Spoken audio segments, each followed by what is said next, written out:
Welcome to the Feminine Principle podcast, supporting women to let go of the ghosts from their past by exploring the hidden side of their female psyche with shamanic shadow work for women, with your host, Nicola Lucy. In today's episode of the Feminine Principle podcast, we are exploring how to learn how to trust in the body. And so everything that we are, our power, our pain, and our potential exists in the body. Who we are as women exists in the body. Who we are at the very root of our true nature exists in the body. And therefore, in order to understand who we are and what our true nature is, it means developing a relationship with the body. However, this can present many challenges for us as women because our whole identity of who we are as a woman, as a mother, as a daughter, is all based in our identity as defined by others. It is defined by how we look, how we present ourselves, how we feel, all in relationship to our vision and our perception from the other person. And so this has created a very fractured relationship with the self and the body. We have been conditioned on how to look, how to feel, what to eat, what to wear, to make ourselves acceptable and presentable within society, within the family. And over again, this conditioning has eaten away at our natural sense of our own innate nature. And this idealism of perfectionism, which has been projected onto us by our families, by education, by society, and by the media, is something that we are continuously and habitually trying to conform to. We are trying to perform and conform and please in ways which are suitable to other people, rather than performing and conforming and pleasing the self. And so we continuously judge and compare ourselves to others. We judge and compare ourselves on how we look and how we feel and what is right and what is wrong over and over again. And this is exhausting. It takes so much energy to stay in this understanding of self as projected onto us by others. And as women, like with all humans, we go through a natural aging process. And yet the older that we get, this conditioning really pulls us down. It can pull us into that conformity of somebody else's ideal. And so what happens is that we continuously swallow our emotions. Over and over again, we are not emoting in the way in which our body needs to emote. We are not saying the things that we need to say because we're so afraid of being rejected or unloved or uncared for. And we are afraid of not being accepted. And what this naturally does is create this suppression of the natural and innate self. And it creates a suppression of trust and ownership of our true nature and of our bodies. Over and over again, we try to fit into the box of others without fitting into the box of the self. And that box of the self is the body. And this has created the great disconnect. It's created that separation and that disassociation from the body and from our true nature. We continuously live in our heads and in our minds and in the ego that has been created from our wounding and our trauma and our conditioning. And we stay there over and over again, trying to fit into this box of other people's understanding and idealism. And it's simply because we need to be loved and we need to be accepted. We don't want to be rejected, and we certainly don't want to be ignored.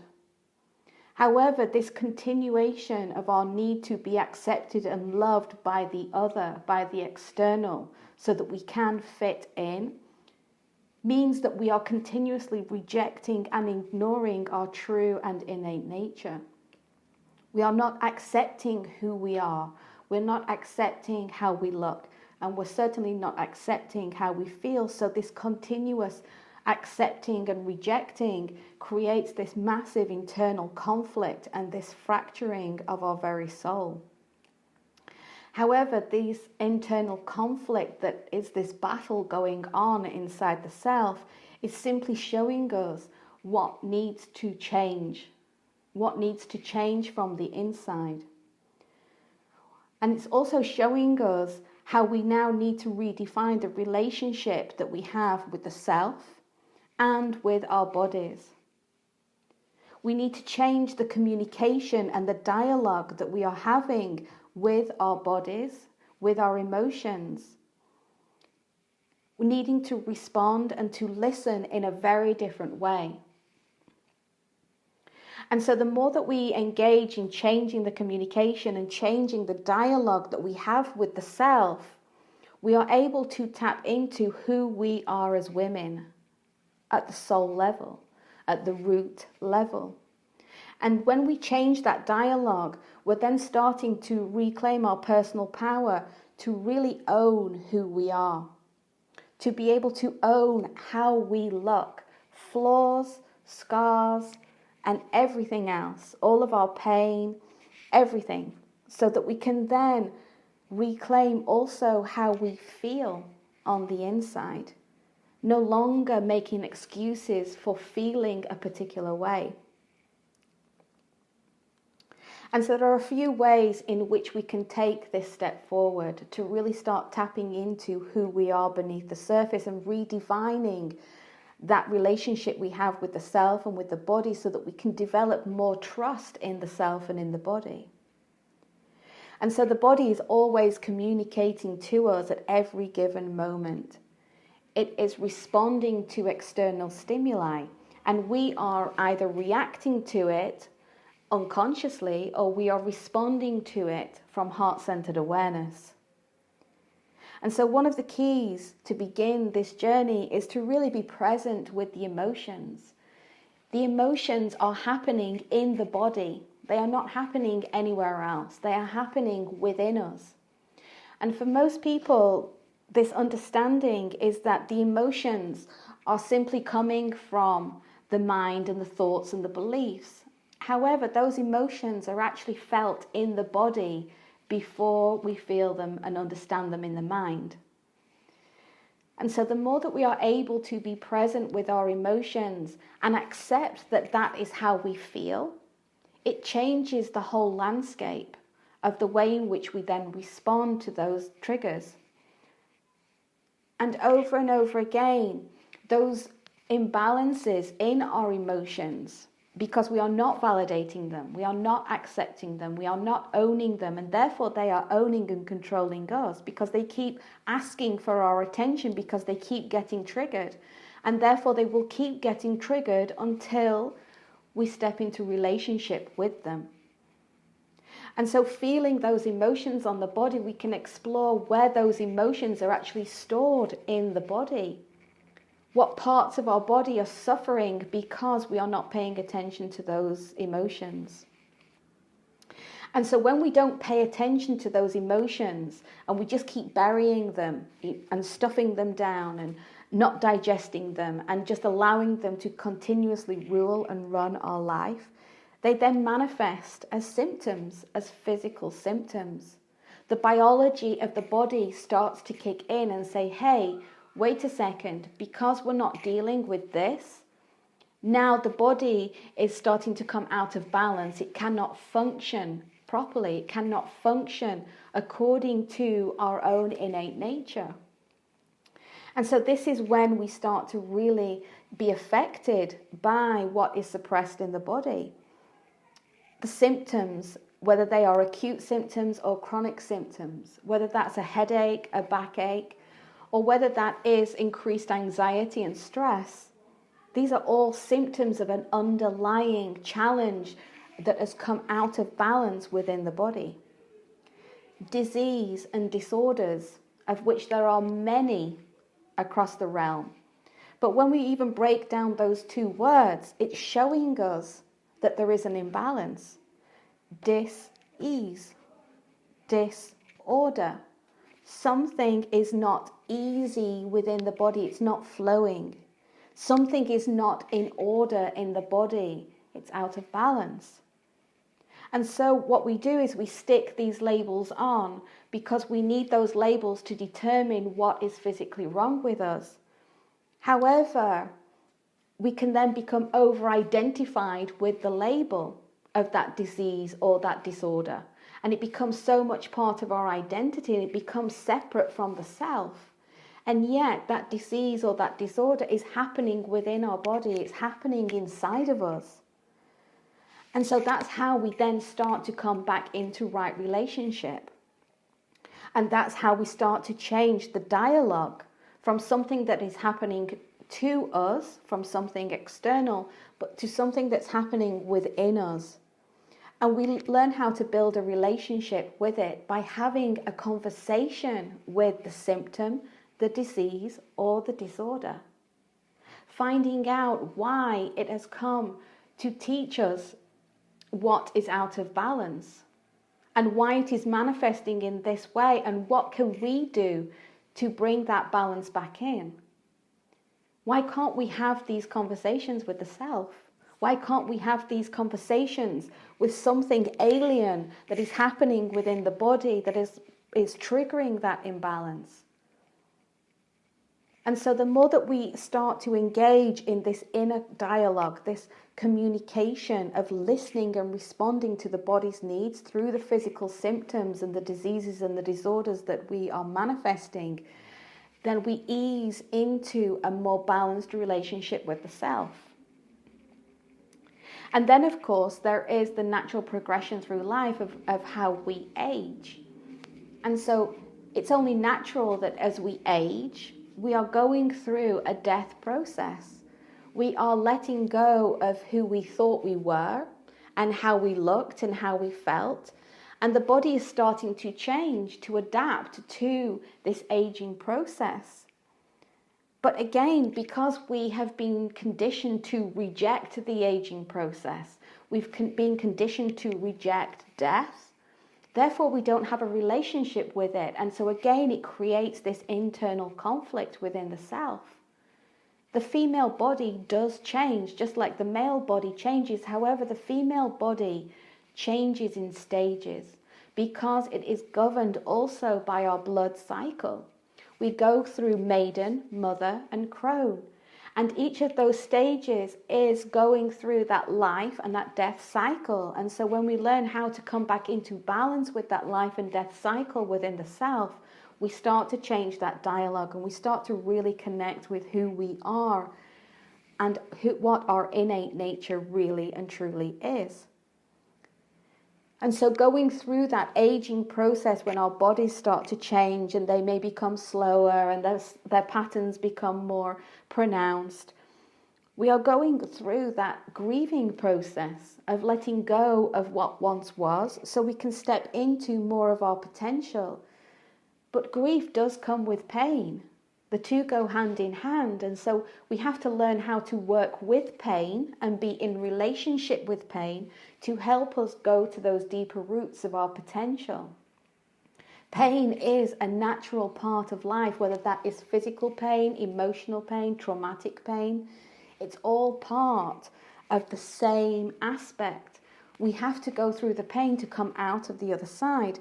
But what we try to do, as conditioned by society and by the generations that have come before us, is to suppress all pain, to suppress our natural nature and to suppress that natural flow of energy going through us.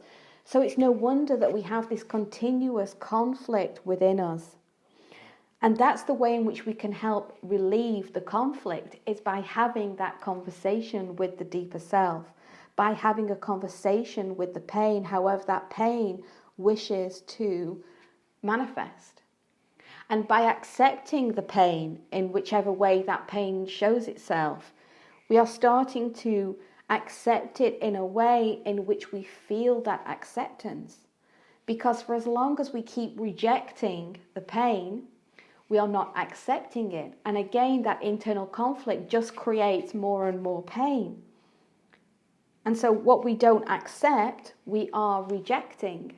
And so therefore, it's a conscious choice. Do we want to continue to be in this constant fight with the self and with the body?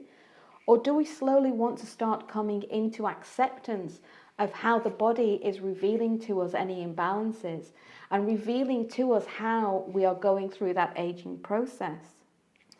We all have scars. We all have battle scars. We all have parts of our body that we are not comfortable with. We all have body parts that we judge harshly often. And therefore, learning how to accept these deformities and learning how to accept our battle scars and learning how to accept all of these parts that do not fit into that perfection, that idealism of perfection, again, we start to become comfortable with them. We start to wear them with pride and with honor and recognizing that they are part of our journey. They show our story. They show our resilience and our power and our courage and our strength to go through life. And by accepting them again, we are no longer rejecting them. We are accepting that this is who we are. And it's showing us who we are through our bodies, through this beautiful, potent laboratory that knows what to do at every given moment. It functions. We don't have to tell ourselves what needs to be done on the inside because the biology of the body, of the human body, of the female body knows exactly what it needs to do, when it needs to do it, and why it needs to do it. There's no intellect, there's no conscious thought behind it. And so naturally, when something is out of balance, something is not going to work right. And therefore, it's our responsibility to find out why, to explore why it has come out of balance and what needs our attention and our awareness to be able to bring it back into balance. And so we only have one body. It's the temple that is home to our soul. It's the temple that has housed our wounds and our traumas and kept us going through all of those dark nights of the soul. And the body continues to support us through life, to live and relate and to fulfill our potential. And so why wouldn't we want to love, honor, and respect it? Why wouldn't we want to be in deep dialogue and communication with this amazing body that we have been given? Why would we not want to be all of those things? Why would we not want to give it so much love, so much care? Just like if we had a child who had a scar or was ill, how much love we would bestow on that child. It's exactly the same. Bringing that self-love and that self-awareness and that self-attention back into the body so that we can truly learn to trust in the body from a wholesome place, from a wholehearted place within the self, nourishing and nurturing that trust so that we can build that inner foundation and explore our potential on the other side of this great disconnect. And so, ladies, I invite you to check in with your bodies. What symptoms are you manifesting, whether that is acute or chronic? And what is that pain, that discomfort, that tension? What is it telling you about what is out of balance on the inside? What are your emotions telling you? What is being triggered? What emotions keep repeating themselves over and over again that you are not listening to, that again need your attention and your awareness? And what's your relationship with your body? What's your relationship with the aging process that your body is naturally going through? And what pain and discomfort is stopping you from tapping into the potential that's hidden beneath it? Where are those internal conflicts that are manifesting through the symptoms of your body, showing you that you now need to find resolution? Are you ready to break free from the ghosts of your past, to live with more freedom and a clear sense of purpose and inner confidence? If so, book a chat with me to explore the potent magic of one-to-one shadow walking sessions at thefeminineprinciple.com.